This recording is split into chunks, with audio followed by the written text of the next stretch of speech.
Good morning.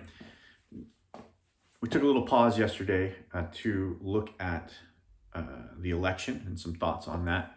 Interestingly enough, I got an email this morning from a coach I follow who was talking about personal philosophy in regards to how you may feel about this election. For those on Facebook, you're getting this at just the right time. For those on LinkedIn, you're going to realize today that these posts are a couple weeks behind. And whether you think the candidate that you voted for is going to win, or whether you think the candidate that you voted for is going to lose, we are all struggling a little bit right now in terms of figuring out how to respond, right? And so video yesterday, a little bit on that. And I think it goes really well into writing our personal mission statements. Coincidentally, the coach that sent out the email was talking about writing a personal philosophy statement. In some ways, very much the same thing. So we talked a couple weeks ago about Viktor Frankl. He was a concentration camp survivor. And in 7 Habits of Highly Effective People, he talks about him as being kind of the father of Mr. Reaction Choice, right? Mr. Proactivity, Mr. Personal Responsibility. And he has a quote listed here in the book. Everyone has his own specific vocation or mission in life. Therein he cannot be replaced, nor can his life be repeated. Thus, everyone's task is as unique as is his specific opportunity to implement it. So it goes back to the idea that you are the creator. This is your creation. This is your first creation. Begin with the end in mind. You are the programmer. So now write the program. And that's what this personal mission statement is about, writing the program. This isn't going to be written overnight. It's going to take a lot of introspection, a lot of deep thought. I imagine many of us a week from now will be making modifications. A couple weeks from now, going back and looking at it and making some more changes until we have something that we think we can live with.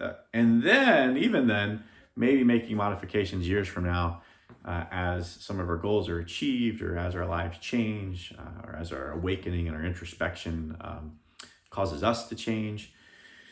And so with that, I'd first like you to consider writing that personal affirmation. Sometimes an affirmation is the beginning of a mission statement. Sometimes your mission statement is a series of affirmations.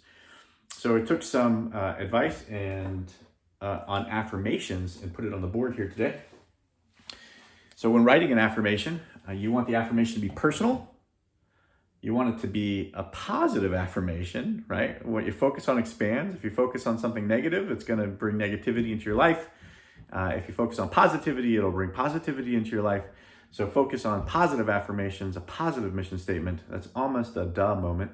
And sometimes it's tough for us to get out of some of the negative thoughts that we're going through. So let's make sure they're written positive. Use an accountability partner to double check you afterwards. Check yourself before you wreck yourself. You want it to be present tense. What does that mean? This is not an I will statement. This is not a I'm going to statement. This is not a we will.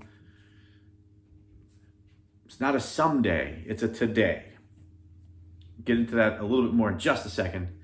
You want to be something that you can visualize, something that can be clear in your head as far as a visual memory. If it's going to create extra details, have those extra details in your head so that way your brain can clearly visualize it. If you can't clearly visualize the positive affirmation that you're writing, your brain's not going to connect to it as well, because it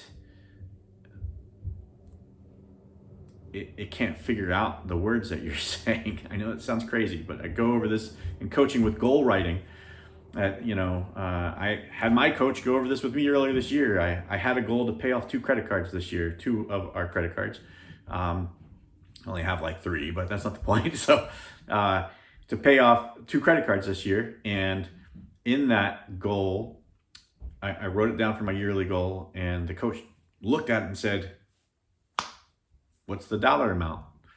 right? Which credit card? Name the credit card. Like just writing down pay off a credit card, while it makes sense in my head because I knew the credit card, like just to look at that goal and repeat that goal does not make it as crystal clear and allow it to happen as easily. You want the goal to be crystal clear. You want your visual affirmation to be crystal clear. And you want it to be something that you can emotionally attach yourself to. So with that, like let's write one. Well, first off, you've got I, right? You know, and if you do I followed by a verb, that is a mission. Okay, it's an action item in your life. It's part of that mission statement. If you do a I am followed by a verb, then it's an affirmation that's focusing on identity and who you are, who you want to be. But again, we're making it present tense. So who you are, affirming your current identity is going to bring you into that identity. So I or I am. Let's play some of these out. This is close to my personal mission statement. You know, I live with integrity and make a difference in the lives of others. If you wanted to look at some of the roles that you have in your life and how you identify yourself inside of those roles and some of those goals, you could identify yourself as a spouse or a sibling, right? So as a father, you could say, I sacrifice myself for my children, or I sacrifice myself for my wife, and then put some form of intent in there. I sacrifice myself for my wife so that she can live her happiest life. And again, good visual. If you need to add some extra words into what that happiest life looks like, or what sacrifice means, then you can feel free to put that in there. You know, I have charity, I inspire, I am impactful. So again, words that are strong, words that are defining, words that are present and positive. And that's the basis for our mission statements. That's how we're gonna get into writing it, right? Write a full mission statement on like that defining line for your life. And then you can build it out using the visualization exercise from the very beginning to begin with the end of the mind chapter, the funeral visualization. So as a friend, as a coworker, as somebody that is in service, whether that's church or in the community, as a father or mother, as a sibling, as somebody in a family, identify your roles in those groups, identify your goals with your roles in those groups, identify those positivities, write affirmations in each of those areas. And that's the foundation. That's kind of how it gets going. And it starts taking us into our third habit, which we will begin tomorrow. Let me know if you have any questions on this. Let me know if you want to see the email from the coach talking about personal philosophy in relations to this election, and I will happily forward it to you. And let's see where it goes from here. Again, this is going to take some time. Feel free to share your mission statement on the group. It's kind of personal. I understand if you don't. I do highly recommend that you share it with others. Others will start to more fully understand you, especially the changes that you'll be making in your life. They're going to see that positivity change. They're not really going to know what's going on. You know, they're going to see some more activity. They're not really going to know what's going on. And it's a great time to share and explain to them what you're doing. So that way you can get some people in your corner for changes you're making in your life. Thanks, everybody. And I will talk to you more tomorrow. Have a good one.